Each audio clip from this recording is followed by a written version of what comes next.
원달러 환율이 전날보다 5.7원 오르며 1,345원을 상향 돌파했습니다. 외환 당국의 강력한 구두 개입으로 진정되는 듯했던 환율은 오후 들어 다시 올라 하루 만에 연고점을 경신했습니다. 삼성전자 갤럭시 Z 폴드4와 Z 플립4의 사전 판매량이 100만 대에 육박하며 역대 최대를 기록했습니다.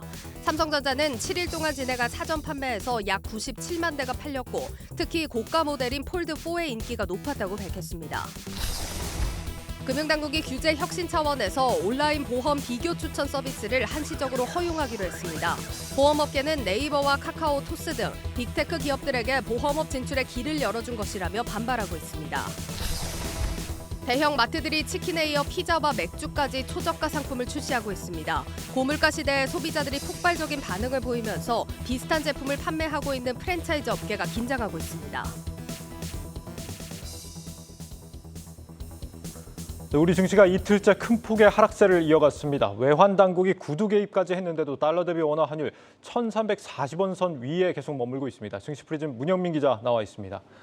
문 기자, 아직 9월 FOMC까지 한 달 정도 남았는데도 벌써부터 이렇게 흔들립니다. 시장 상당히 좀 예민한데요.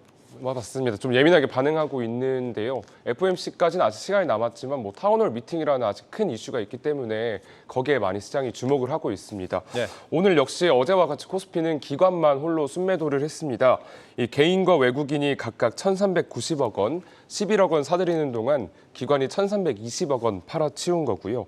코스피 지수는 5거래일 연속 하락세를 이어가고 있습니다. 일주일 전인 16일 종가와 비교하면 3.9% 현재 내렸고요. 네. 앞서 말씀드린 대로 이 연방준비제도의 이 잭슨홀 회의가 미국 현지 시간 25일부터 개최가 되는데요. 이 제롬 파월 의장이 26일 연설을 앞두고 있습니다.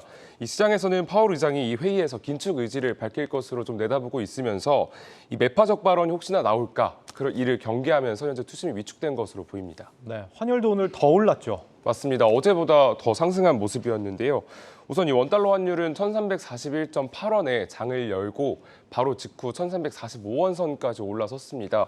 하지만 이 윤석열 대통령이 도어 스태핑에서 환율을 관리하겠다라는 발언을 하기도 했고요. 이 외환당국 역시 리스크 관리를 하겠다며 구두 개입을 하자 1,340원 아래로 잠시 하락 전환했습니다. 하지만 결국 전거래일 종가보다 5.7원 상승한 1,345.5원에 장을 마쳤습니다. 앞서 설명한 미국의 금리 인상 기조와 더불어서 공격적인 통화 긴축 정책 공포가 원달러 환율 상승을 자극했다는 평가입니다.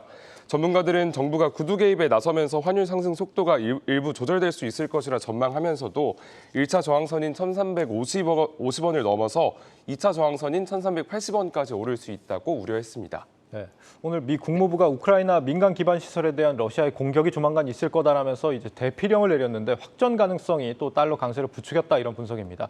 오늘 주가가 전반적으로 좋지 않았는데 이 종목은 달랐다면서요. 어디입니까? JYP 엔터테인먼트를 가져왔습니다. 네. 오늘은 물론 1%대 하락을 하긴 했지만요. 증권가에서 가장 많이 주목하고 있습니다. 오늘 하락하긴 했군요. 그렇습니다. 네. 이달 들어 제가 증권사 보고서를 좀 살펴봤더니 상향 목표 주가를 상향 조정한 이 보고서가 무려 206개였는데요. 이 중에서 가장 많은 증권사가 JYP 엔터테인먼트의 목표 주가를 상향했습니다. 네. 이 최대 8만 원부터 최소 7만 3,500원까지 평균 7만 6,800원을 제시했습니다. 그러니까 이 현재 주가 수준보다 30% 이상 상승할 수 있다고 본 겁니다. 한편 이 JYP 엔터테인먼트가 속해 있는 코스닥 지수는 이달 초와 비교해서 현재 2.5% 하락했는데요. 같은 기간 JYP 엔터테인먼트 주가는 6.4%가량 오르면서 좀 눈에 띄는 상승률을 보였습니다. 그러니까 최근에 약세장 속에서 가파르게 올랐다 이런 건데 배경이 좀 궁금해지는데요. 배경을 먼저 말씀드리자면 이번 달에 발표한 2분기 실적이 굉장히 잘 나왔습니다. 네. 2분기 매출액을 살펴보니 지난해 같은 기간보다 67% 오른 678억 원이었고요. 영업이익은 지난해보다 153%나 상승한 243억 원을 기록했습니다. 이 영업이익 시장 기대치가 182억 원이었는데 이 시장 기대치보다 30% 넘게 상회하는 수준이었습니다. 이어서 이 3분기 역시 호실적을 이어갈 것이라는 전망이 나오면서 증권가는 물론이고요. 투자자 또한 현재 주목하고 있습니다. 네. 이 JYP의 걸그룹 있지가 지난 7월 발매한 앨범이 90만 장 넘게 현재 팔렸고요. 또 전원 재계약에 성공한 트와이스가 오는 26일 정규 4집 컴백을 앞두고 있습니다. 뿐만 아니라 있지와 함께 보이그룹 스트레이키즈와 또 걸그룹 니쥬 역시 현재 공연 투어를 진행하고 있어서 하반기 실적 성장이 실적 성장이 전망됩니다. 이러한 이유로 증권업계는 JYP 엔터테인먼트의 올해 연간 영업이익이 1천억 원대로 올라설 것이라고 내다봤습니다. 오프라인 공연 재개의 효과다. 다른 엔터사들도 그러면 상황이 좀 비슷하겠습니다. 맞습니다. 이 주가 먼저 좀 말씀을 드리겠습니다. YG 엔터테인먼트와 하이브인데요. YG 엔터테인먼트의 1개월 상승률이 3.5%였고요. 2개월로 넓혀봤을 때 30%가 넘었습니다.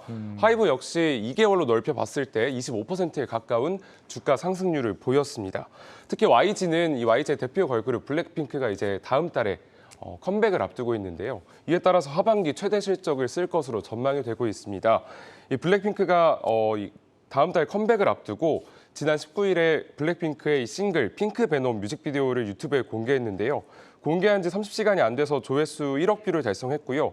현재 국내외 각종 음원 차트에서도 상위권을 유지하고 있습니다. 벌써 음반 선 주문량은 150만 장을 넘었고 업계에서는 컴백 당일까지 250만 장 이상의 주문이 예상된다고 전망했습니다. 또 10월부터는 150만 명 규모의 월드 투어를 시작하는데요. 지난 2019년 블랙핑크 월드 투어가 50만 명 규모였는데 이보다 3배를 넘기 때문에 하반기에 큰 수익이 예상이 됩니다. 하이브 같은 경우는 BTS 활동 중단 때문에 좀 타격이 우려가 되는데 전망이 오히려 더 좋다면서요. 어째서입니까? 시장에서의 좀 제가 살펴보니까 우려가 생각보다 크진 않았습니다. 네. 오히려 이 BTS의 의존도를 현재 잘 줄여 나가고 있다라는 평가까지 나왔습니다. 우선 하이브의 실적 먼저 볼까요? 하이브의 영업이익은 2분기 영업이익을 보면 883억 원이었는데요. 지난해 같은 기간보다 215% 급증했고요. 그리고 올해 연간 영업이익 역시 지난해 1조 6천억 원대에서 올해 2조로 넘어설 것으로 현재 전망이 되고 있습니다. 네. 1,900억 원에서 2,400억 원으로 올라갈 것으로 보이고 있습니다. 좀 이유를 살펴보니까요. BTS가 그룹 활동을 중단하긴 했지만 이 개인 활동이나 개인 음반 발매가 하반기까지 꽉 잡혀 있고요. 또 하이브 소속 보이그룹 TXT나 세븐틴, 또 엔하이픈 등이 월드 투어를 현재 앞두고 있습니다. 또 신인 걸그룹 르세라핌과 뉴진스의 활약도 현재 눈에 띄는데요. 특히 지난달 데뷔한 뉴진스의 데뷔 앨범은 이미 30만 장 넘게 팔렸고요. 이러한 음반, 공연, MD 상품 매출 호조 기대는 물론이고 또 인더썸, 위드 BTS 등 게임 사업과 또 위버스와 같은 게임 팬덤 플랫폼도 꾸준한 성장세를 나타내고 있습니다. 이에 따라 하이브의 연간 매출액은 앞서 말씀드린 대로 1조 6천억 원을 넘을 것으로 현재 전망이 되고 영업이익 역시 최대치를 기록할 것으로 보입니다. 지금 JYP와 YG, 하이브 전반적으로 괜찮고 그러면 마지막으로 SM 같은 경우는 어떤가요? SM은 우선 2분기에 어닝 쇼크를 기록했습니다. 네. 이 영업이익이 194억 원으로 집계가 됐는데요. 1년 사이 30% 준 겁니다. 하지만 하반기에는 호실적을 기록할 것으로 보입니다. 이달 초 소녀시대가 5년 만에 컴백하면서 정규 7집 앨범을 20만 장가량 현재 팔았고요. 지난 7월 컴백한 에스파 역시 미니 앨범 2집 판매량이 142만 장을 기록했는데 이 걸그룹 사상 최대 기록이라고 합니다. 또 하반기 샤이니의 키와 또 NCT 등이 컴백을 앞두고 있고 월드 투어 역시 4분기에 집중돼 있습니다. 이에 연간 전체 매출액은 8,270억 원, 영업이익은 912억 원으로 1년 사이 17%, 35% 각각 오를 것으로 보입니다. 다만 SM의 이 주가는 다른 세 곳의 엔터사가 한 달 동안 모두 상승할 때 SM만 좀 6.6% 하락하는 모습을 보였는데요.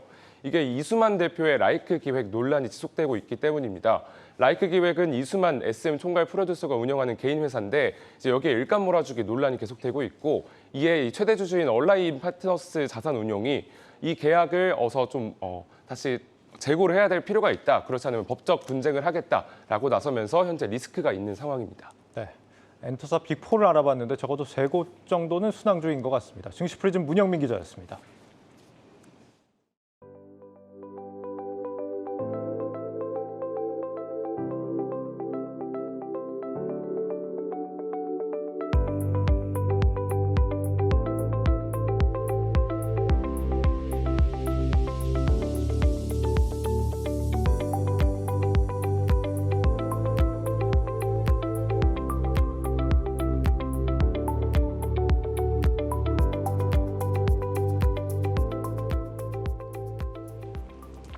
삼성전자의 신작 폴더블 폰 시리즈가 사전 판매에서 신기록을 세웠습니다. 지난 한 주간 100만 대 가까이 팔렸는데 역대 가장 좋은 성적입니다. 연내 1000만 대 판매 목표도 달성할 수 있을 거란 전망이 나오고 있습니다. 먼저 양현주 기자가 소비자 반응을 직접 들어봤습니다.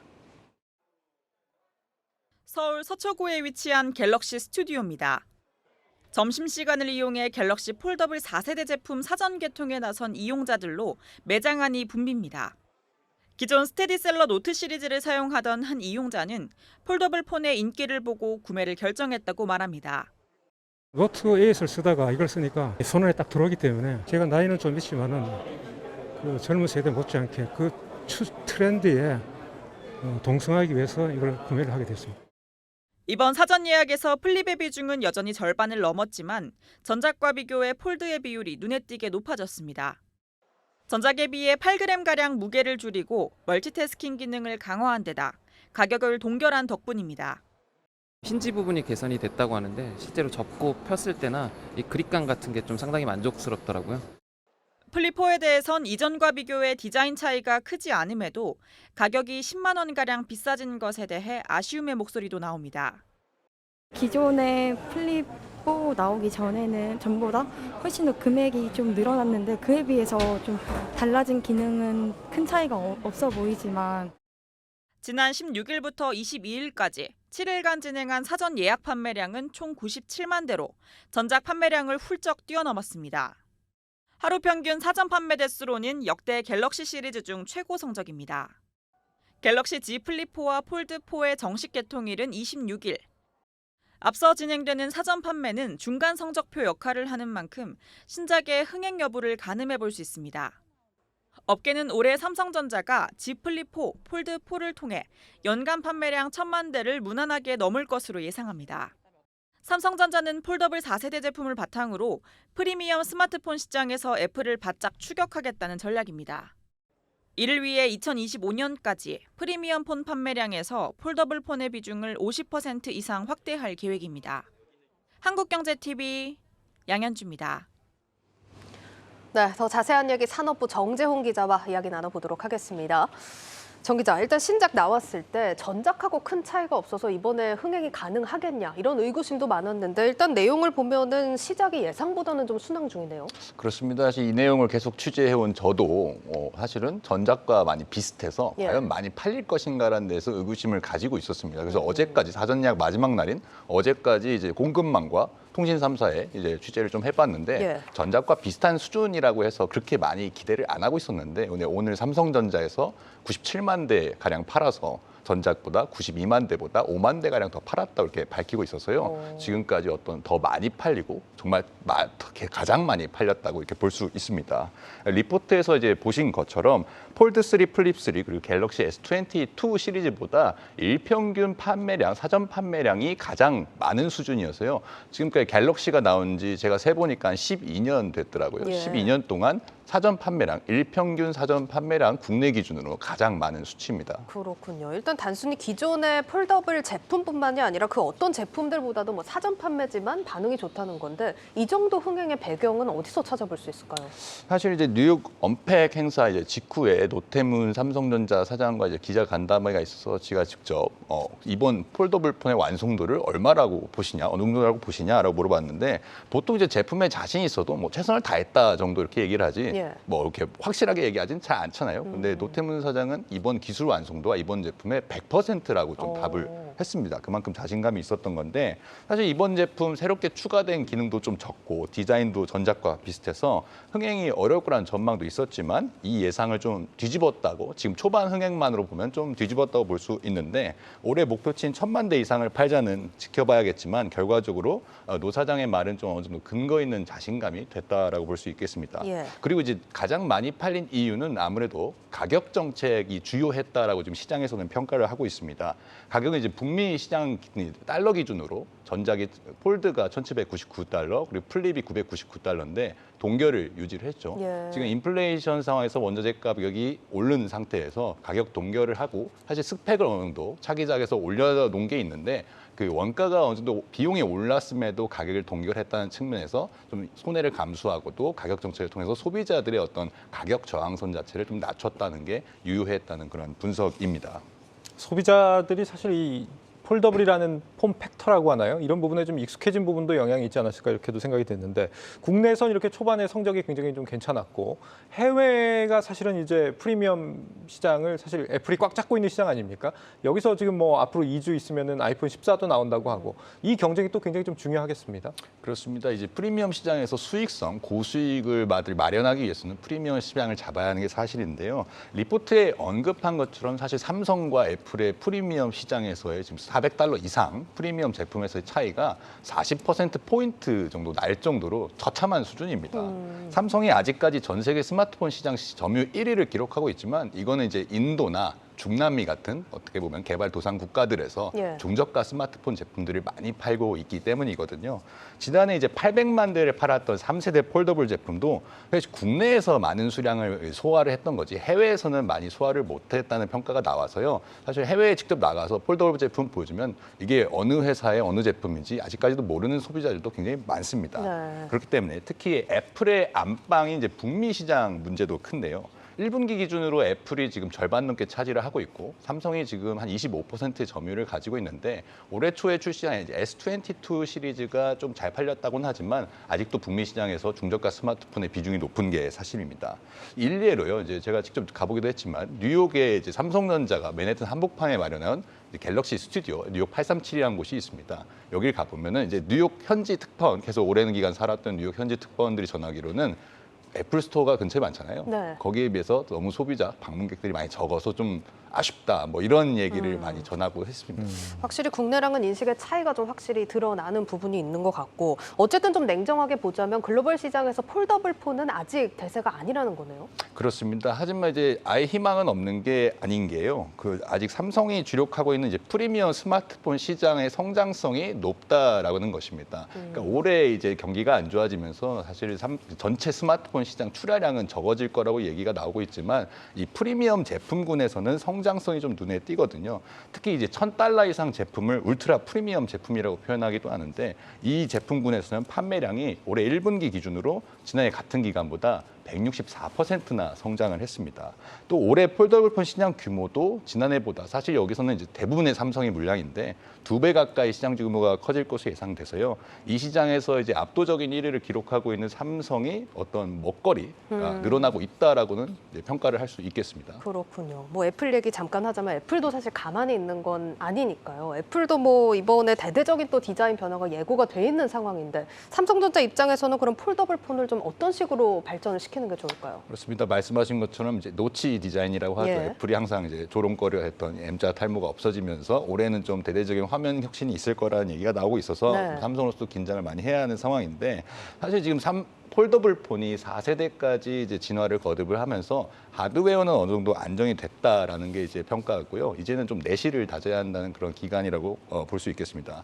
가장 중요한 게 이제 사용자 경험, 이제 뭐 스마트폰 업계에서는 이걸 UX라고 부르는데 예. 사용자 경험을 좀 더 향상시켜서 더 많은 소비자가 폴더블 폰을 접하게 하고 또 한 번 접한 소비자들이 다른 제품, 뭐 예를 들어서 애플의 아이폰이나 다른 바이오 스마트폰으로 넘어가지 않도록 잡아두는 전략이 중요하다고 볼 수 있겠습니다. 그래서 삼성전자는 이번에 이제 폴더블이라는 폼팩터가 새로운 폼팩터이기 때문에 사실 다른 뭐 앱의 호환성이라든지 안 되는 것들이 좀 많이 있었습니다. 1세대부터는. 네. 근데 이제 세대를 거듭하면서 뭐 마이크로소프트나 구글, 뭐 스포티파이 이런 글로벌 팩트 공룡들과 좀 협업을 많이 강화해서 그런 부분을 많이 늘렸기도 했는데 이 부분에서 더 많은 앱의 어떤 협력성이 높아져야 된다는 게 있고요. 더불어서 이제 한때는 갤럭시 S, 뭐 10 시리즈가 그랬었는데 S 시리즈에서만 4가지의 모델이 나왔던 경우가 있습니다. 가격별로 이제 시리즈 모델 라인업을 구분해서 더 많은 소비자에게 선택권을 주자는 건데 이 폴더블 제품도 폴드 1이 나왔을 때부터 이게 사실 처음에 나왔을 때 240만 원, 국내에서 240만 원이었습니다. 그렇기 때문에 접근성이 떨어지잖아요. 그러니까 뭐 100만 원대 초반, 100만 원대 중반 뭐 이런 식으로 라인업을 다양화해서 더 많은 소비자에게 접근성을 높여야 한다는 그런 필요성이 아직까지 제기가 되고 있는데 아직 삼성에서는 그런 계획은 가지고 있지는 않은 것으로 좀 확인이 됐고요.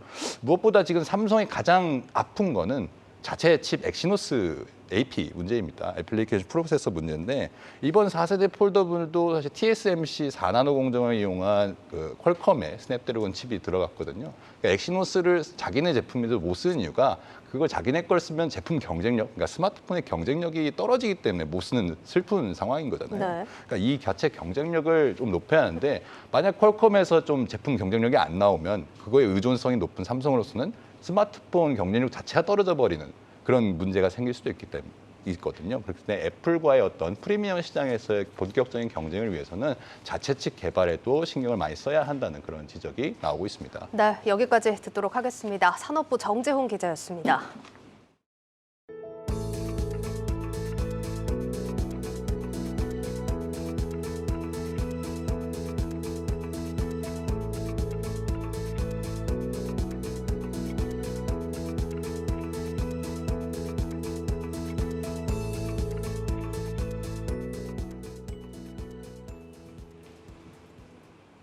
금융당국의 첫 규제 혁신안이 드디어 공개가 됐습니다.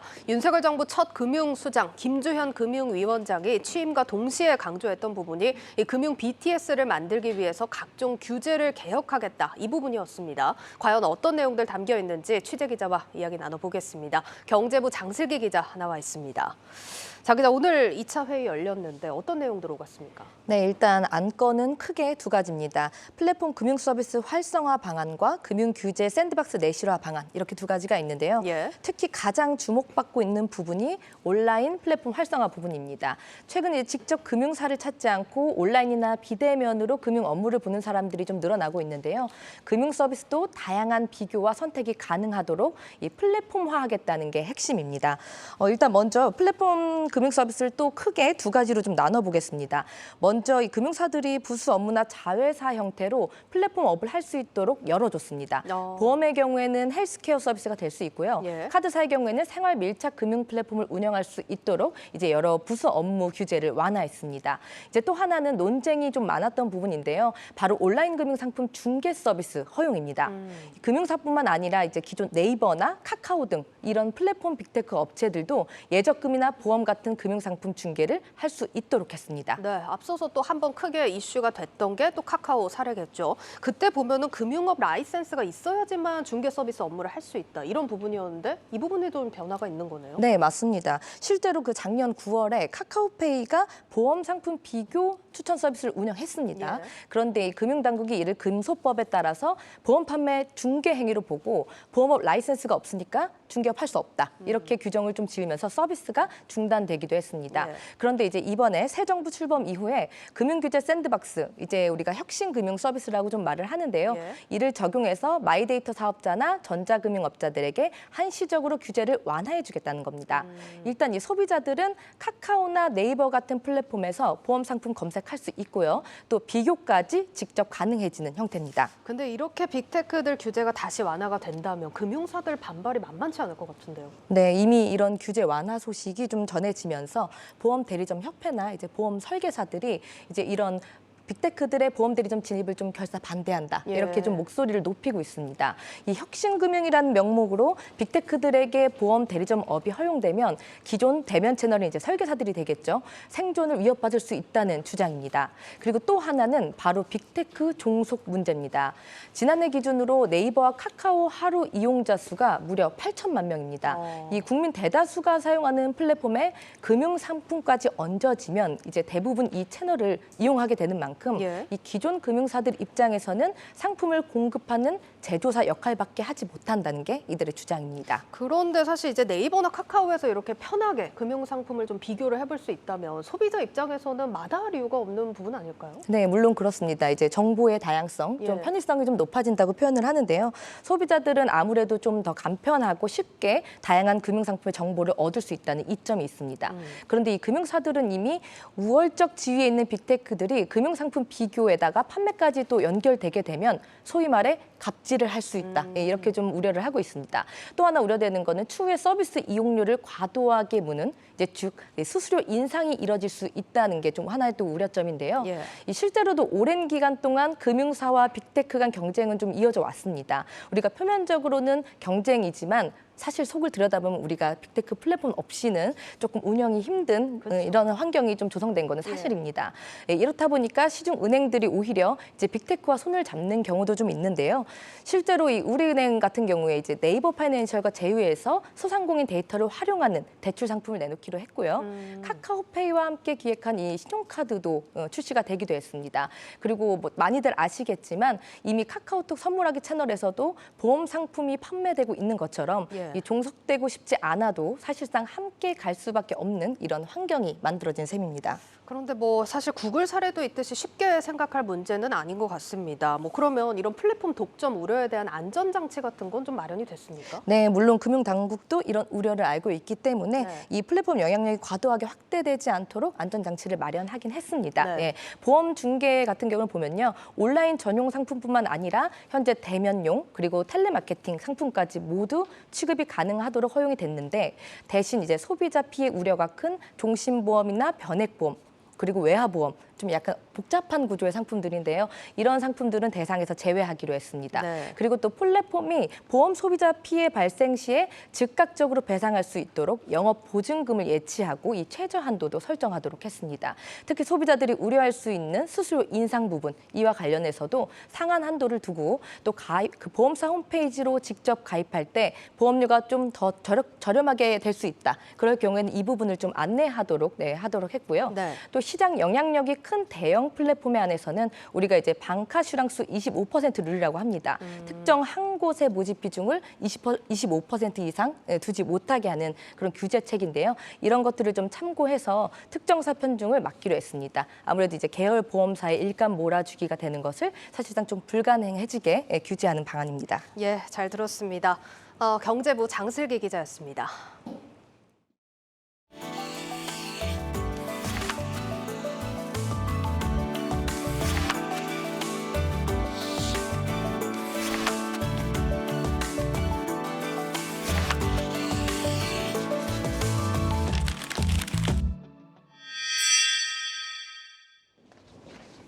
정부가 신약 개발과 관련해 제도를 변경하고 나섰습니다. 많이 쓰는 약은 가격을 더 낮추게 만드는 대신 신약이 건강보험 지원을 빨리 받을 수 있게 심의 기간을 단축한다는 보관입니다. IT바이오부 김수진 기자 나와 있습니다. 김 기자, 이번 복지부 발표를 좀 보면 제약사들한테 일종의 뭐 병 하나 주고 약 하나 줬다 이렇게도 생각할 수 있을 것 같은데 정작 제약사들 반응은 그렇게 좋지가 않다고요. 어째서입니까? 네, 그냥 병만 얻었다 이렇게 반응하는 곳들이 많은데요. 네. 이게 사용량 약가 연동제도 때문입니다. 네, 사용량 약가 연동제. 이게 뭐 지난 시간에도 한번 다뤘던 건데 많이 쓰는 약에다가는 좀 더 가격을 낮춰주는 그런 제도 아닌가요?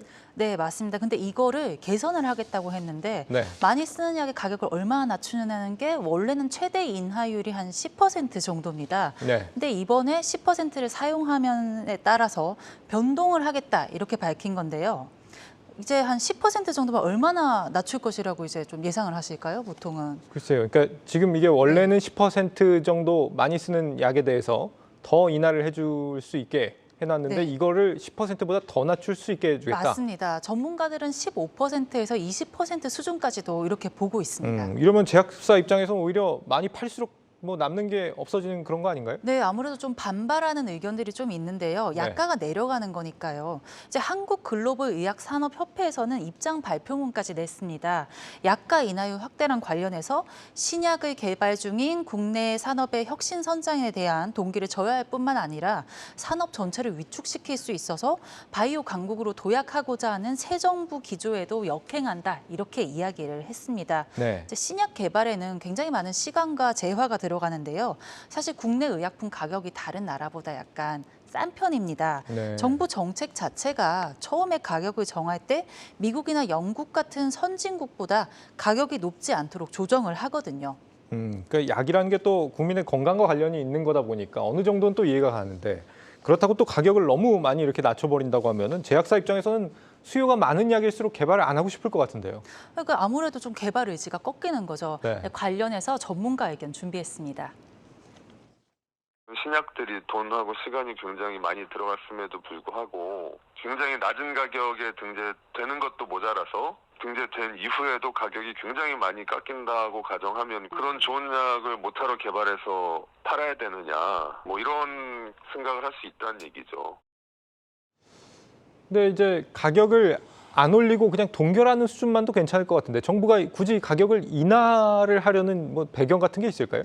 정부도 사정이 사실 있습니다. 네. 이게 약 가격을 정부가 보험을 통해서 어느 정도 지원을 하는데요. 이게 재정의 문제인 거죠, 사실. 이게 보험료 충당만으로는 한계가 있다고 합니다. 그렇다고 해서 이게 다 해결이 되는 게 아닌데 그럼 약가를 다 깐다고 해서 해결이 되는 게 아닌 게 네. 제약 산업도 고려를 해야 되니까요. 그래서 재정 확충을 좀 다양하게 해야 되지 않느냐 이런 의견들이 나옵니다. 관련해서 의견을 들어보시겠습니다. 재정 확충을 좀 다양하게 할 수 있는 방안이 필요한 거죠. 현재 보험료만으로는 이제 굉장히 한계에 다다랐다고 봐야 될 것 같거든요. 항암제라든지 폐기질환 치료제라든지 이런 고가약들은 기금을 따로 만들자 막 이런 얘기가 나오는 것들이 재정 때문에 그렇거든요. 네, 이번에 같이 지적받고 있는 고가 중증 질환 치료제의 보험급여 검토 기간을 단축하겠다. 이것도 비슷한 맥락인데요. 신약이라도 이제 보험 적용이 되어야 환자가 좀 쓰기 용이한데요. 이 기간을 조금 빠르게 단축을 시켜주겠다는 겁니다. 그러니까 이게 이번 개편의 두 번째 이슈인데 신약이 건강보험 지원을 받을 수 있게 심사하는 시간을 좀 단축을 시켜주겠다. 얼마나 줄여준다는 겁니까? 이게 한 60일 정도 단축할 예정이라고 밝혔는데요. 네. 현행 규정 심의 기간이 한 210일 정도입니다. 그러니까 60일이면 도움이 아예 안 되는 건 아닌데 네. 하지만 보통 급여까지는 심의 기간보다 조금 더 걸립니다. 이게 보통 심사 요건이 안 맞는다든지 해서 시간이 좀 늘어나는 경우가 많거든요. 그러다 보니까 이게 좀 큰 도움이 안 된다라는 의견이 있고요. 최근 10년간 등재된 신약 평균 급여 소요 기간을 봤을 때 희귀의약품은 한 690일 이상이다. 이런 네. 조사도 있습니다. OECD 국가들의 항암 신약 등재를 보면 한 평균 7, 8개월 그러니까 240일에서 250일 정도 걸리는데 말이죠. 그러니까 심의 기간은 210일인데 실제로는 한 600일 넘게 걸리고 있는 상황이다. 그렇습니다. 이러면은 심의 기간이라는 기준 자체가 아예 지금 지켜지지 않고 있는 상황인 것 같은데 말이죠. 60일 단축을 한다는 게 뭐 별로 티가 나지가 않는 거죠. 전혀 효과성이 없겠습니다. 네, 뭐 때문에 이렇게 오래 걸리는 겁니까? 이렇게 오래 걸리는 이유가 뭐 서류 검토나 약가 협상 등과 관련해서 막 논의를 하고 요건이 안 맞고 이렇게 왔다 갔다 하느라 이 복잡한 절차를 거치느라 길어지는 편인데 네. 이 기간만 그냥 단축해서는 큰 효과가 없다 이런 가능성이 있는 거죠. 네, 알겠습니다. IT바이오부 김수진 기자였습니다.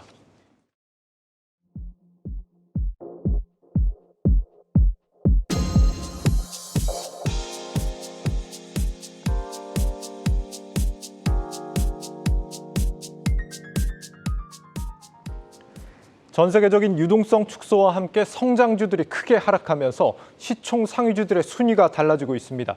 특히 태양광과 조선, 2차 전지 같은 이른바 태조 이방원 업종이 시장을 주도하고 있는 것으로 나타났습니다. 홍원표 기자입니다. 국내 증시에서 시장을 주도하는 섹터가 달라지면서 국내 시가총액 상위주 순위도 바뀌고 있습니다. 2차 전지 분야의 대표 기업 LG에너지솔루션은 하락장 속에서도 큰 흔들림 없이 상승하며 유가증권 시장 시가총액 2위를 지키고 있습니다. 상장 초에는 SK하이닉스와 시총 2위 자리를 놓고 엎치락뒤치락 했는데 지금은 무려 35조 원 이상 차이가 납니다. 코스닥 시장에서는 에코프로비엠과 LNF, 에코프로, 천보 등 2차 전지 4개 종목이 10위 안에 위치하고 있습니다.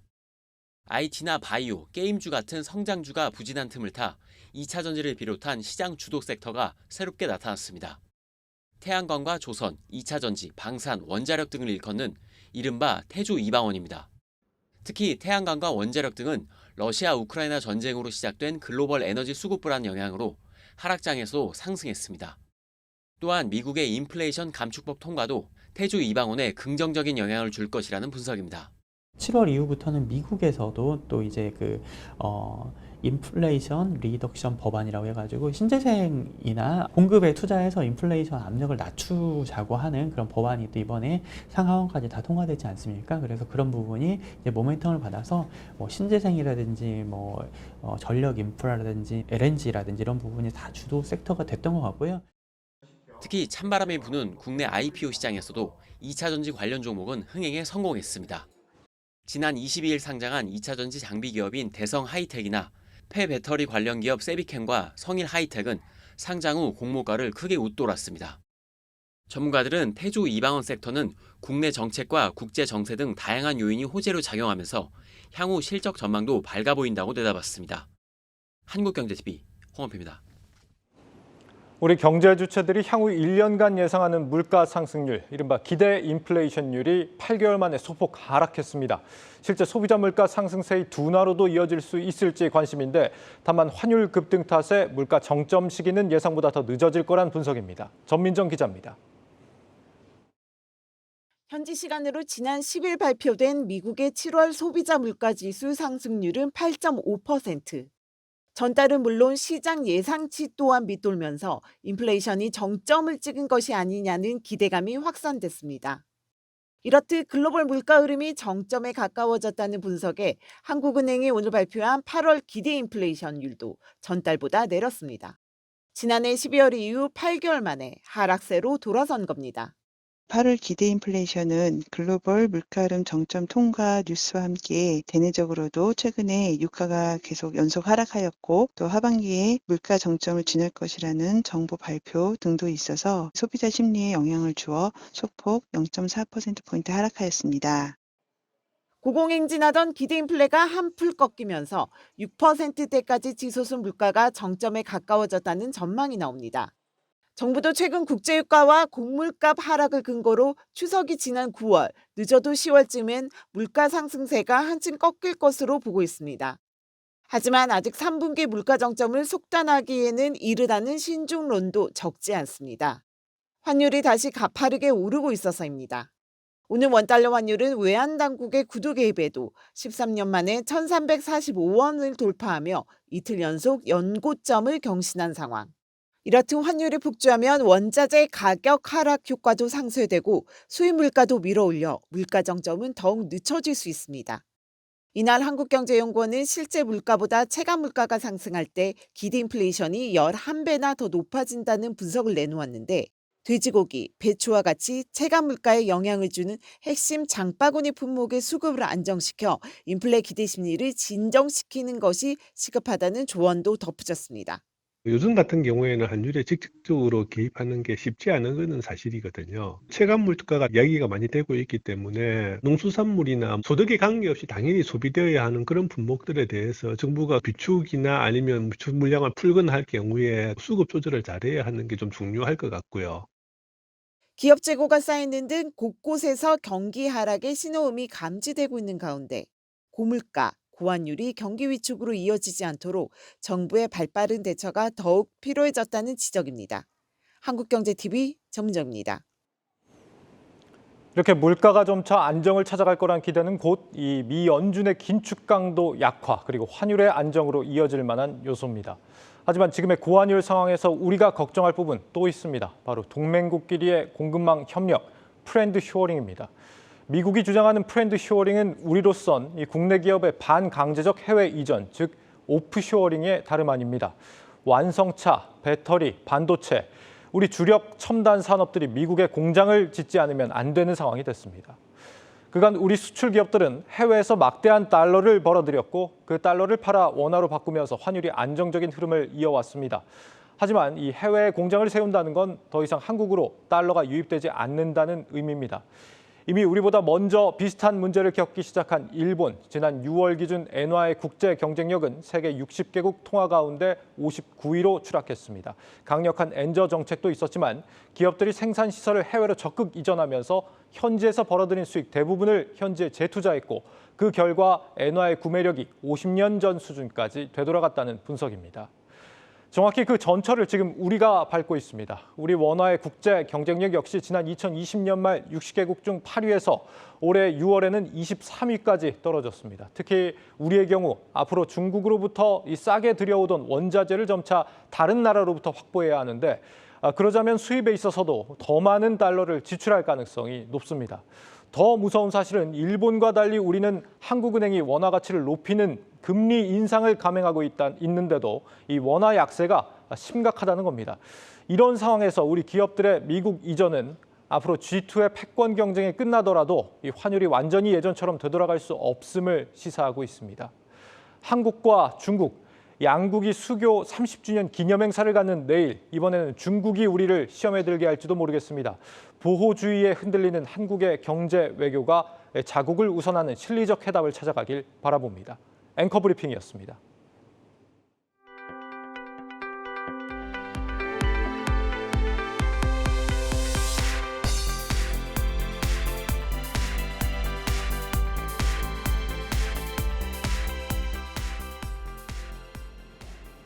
유통업계의 초저가 먹거리 경쟁이 치열해지고 있습니다. 반값 치킨에 이어 이번엔 반값 피자와 반값 초밥까지 등장한 건데 반응이 아주 뜨겁습니다. 전효성 기자입니다. 한 대형마트에서 판매하고 있는 피자입니다. 라지 사이즈 피자 한 판 가격이 5,980원입니다. 유명 프랜차이즈 피자가 2만 원에서 3만 원을 넘는 걸 감안하면 반의 반값 피자인 셈입니다. 평일에는 30판, 주말에는 65판을 한정 판매하는데 소비자 반응은 긍정적입니다. 서민들을 위해서 저렴한 가격으로 물건을 해주셔서 고맙습니다. 잘 먹겠고 애들도 좋아하더라고요. 홈플러스 당당치킨의 인기몰이를 기점으로 유통업계는 초저가 먹거리 경쟁의 판을 키우고 있습니다. 대형마트 3사가 모두 반값 치킨을 내놓은 데 이어 피자와 초밥, 맥주도 특가 판매를 시작했는데 앞으로는 초저가 품목을 더 늘리겠다는 입장입니다.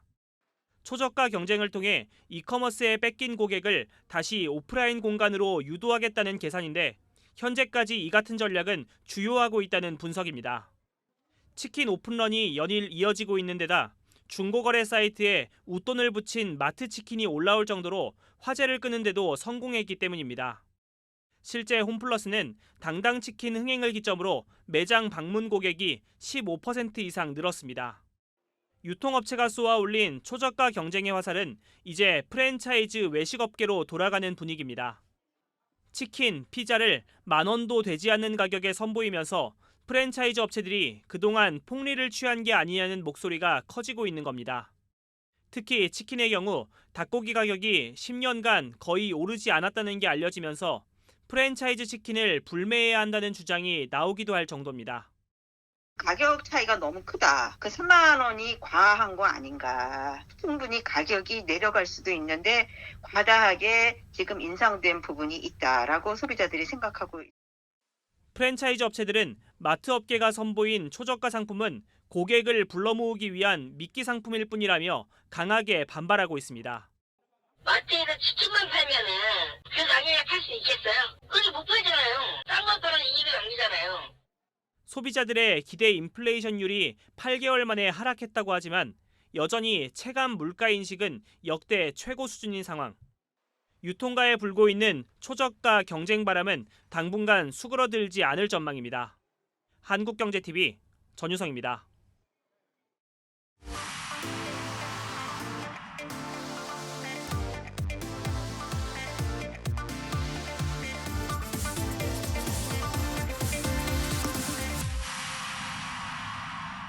네, 고에스트 시간입니다. 글로벌 콘텐츠부 오민지 기자 나와 있습니다. 오 기자, 오늘 뉴욕 증시 보면은 잭슨홀 미팅 앞두고 조금 위축이 된 모습이었어요. 네, 우리 시간으로 이번 주 금요일에 예정이 돼 있는 이 잭슨홀 미팅에서 파월의 발언이 여전히 매파적일 것이다. 이런 관측이 우세해지면서 미국의 3대 지수 모두 하락 마감했습니다. 인프라 자산 운용의 수석 투자 책임자도요. 파월이 기대 인플레이션을 낮추고 또 긴축을 이어가기 위해서 매파적인 메시지를 던질 것이다 라면서 경고하기도 했습니다. 결국 연준이 고강도 긴축 정책을 이어갈 것이라는 예상인데요. 관건은 이번 9월 FOMC의 선택이 50bp 인상하는 빅스텝이냐 75bp를 인상하는 자이언트 스텝이냐 여부입니다. 시카고 상업거래소 채권시장 전문가들도요 팽팽하게 의견이 갈리고 있습니다. 어제까지만 해도 50bp 인상에 베팅하는 비율이 높았는데 오늘은 역전됐습니다. 58.5%가 75bp 인상을 예상했고요. 나머지 41.5% 50bp 인상을 예상했습니다. 그러면서 75bp의 무게가 실리는 모습이지만 양측의 의견이 분분하다 이렇게 볼 수 있겠습니다. 그런데 이번까지면은 3번 연속으로 자이언트 스텝이라는 거잖아요. 이렇게까지 강경하게 추진을 할까요? 월가 의견은 어떤가요? 일단 로이터 통신에서도 궁금했는지 좀 설문조사를 해봤는데요. 예. 지난주 16일부터 19일까지 이코노미스트 94명을 상대로 설문조사를 진행했고 어제 결과가 발표됐습니다. 76명에 달하는 대부분의 경제학자들이요. 50bp 인상을 전망했고요. 나머지 18명만 75bp 인상을 이야기했습니다. 앞서 보셨던 이 시카고 상업거래소 전문가들과는 다소 다른 양상의 전망인데요. 이처럼 월가 전문가들의 의견도요. 이 발표되는 각종 경제 지표 또 연준 위원들의 발언에 따라서 계속해서 달라지는 모양새입니다.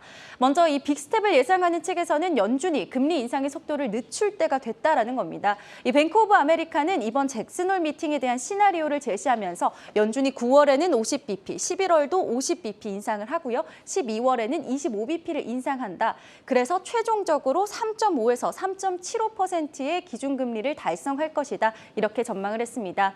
뱅크 오브 아메리카는 글로벌 금융위기 이후 지난 10년 동안 통화 정책이 낮은 금리의 상태를 길게 유지했던 것처럼 지금의 통화 정책은 높은 금리를 길게 가져가는 정책으로 바뀔 것이다. 이렇게 설명을 했는데요. 다시 말해서 이 연준이 3번 연달아 자이언트 스텝을 강경하게 실행하기보다는 금리를 서서히 올리면서 그 기간을 길게 가져갈 것이다. 라는 겁니다. 지난달 FOMC 회의 이후 파월 역시도 기자회견에서 인상 속도를 늦추는 것이 적절할 것 같다라고 이야기를 했고요. 이 점이 근거가 되고 있습니다. 따라서 시장 지표와 파월의 언급을 고려할 때 50bp 인상이 유력하다는 겁니다. 전문가의 인터뷰 함께 들어보시죠. So I can see a 50 basis point rate hike personally for a couple of reasons. One, although there's a lot of headwinds in terms of all the issues that we all know are going on with the markets, there's actually a lot of good things that are going on as well. Since the Fed has said 50 basis points, I think that that's what Powell will reiterate. 예, 그러니까 기준금리 서서히 올리면서 긴축 기간은 길게 가져갈 수 있다. 이런 내용입니다. 자, 그러면 반대로 자이언트 스텝 전망하는 측은 어떤 의견입니까? 네, 반대로 9월에 자이언트 스텝 이어질 것이다 전망하는 측은 아직 긴축 속도를 늦출 때가 아니라는 겁니다. 물론 7월에 물가지수가 좋은 소식으로 나오긴 했지만 근본적으로 인플레이션이 해결됐다고 보기 어렵다는 건데요. 따라서 연준이 긴축을 느슨하게 가져갈 이유가 없다는 겁니다. JP모간의 전략가도요. 원자재 가격이 하락하면서 인플레이션 둔화할 조짐을 보이고 있지만 여전히 연준이 다음 달에도 75bp 인상에 나설 것이라고 전망했고요. 다만 9월 이후에는 이 금리 인상의 속도가 늦춰질 수 있다고 덧붙였습니다. 실제로 일부 연준 인사들의 발언도요. 75bp 인상을 주장하는 메시지를 담고 있었는데요. 지난주에 제임스 블러드 세인트루이스 연은 총재도요. 월스트리트 저널과의 인터뷰에서 연속 75bp 인상을 원한다고 이야기했습니다. 또 미셸 보우만 연준 이사도 75bp와 같은 이전과 같은 규모의 금리 인상이 필요하겠다 이렇게 언급하기도 했습니다. 네, 일단 어떤 결과 나올지는 모르겠지만 시장 상황이 녹록진 않을 거다 이렇게 좀 예상이 될 것 같은데 이제 그럼 투자자들은 어디를 좀 주목을 해야 될까요? 네, 먼저 첫 번째 월가가 주목하고 있는 선택은 이 어닝 시즌의 승자입니다. 이 골드만삭스는 불황에 대한 우려감이 큰 지금과 같을 때는 이 견딜 힘이 있는 대형주를 선택하는 것이 안전하다고 조언했는데요. 이번 2분기 어닝 시즌을 분석하면서 아마존과 우버가 꼽혔습니다. 거시경제가 불안해지면서 디지털 광고 지출에 더 신중할 수밖에 없는 상황인데 아마존과 우버는 소비자들을 직접 연결할 수 있기 때문에 상대적으로 더 유리하다는 거고요. 특히 이번 2분기 실적에서도 둘 다 양호한 성적을 보이면서 이익 개선 기대감을 높였습니다. 또 다른 월가의 선택은 에너지주입니다. CFRA의 리서치 연구원은요. 원유와 천연가스가 상당히 높은 가격을 유지하는 장기 추세를 보일 것이다 라면서 지금은 장기 추세의 초기에 불과하다고 설명했습니다. 장기적으로는 국제 유가가 배럴당 80에서 100달러를 유지하게 되면 에너지 기업의 현금 흐름이 양호해질 것이다라는 겁니다. 이 올스타차트닷컴의 창업자이자 최고 전략가도요. 국제 유가가 배럴당 88달러 이상을 유지한다면 에너지와 또 에너지 기업에 투자를 하면 된다라고 이야기하면서 브리티시 페트롤리움, 옥시덴탈 페트롤리움, 대본 에너지 등 대형 석유 기업들을 꼽았습니다. 예, 잘 들었습니다. 고 웨스트 오민지 기자였습니다.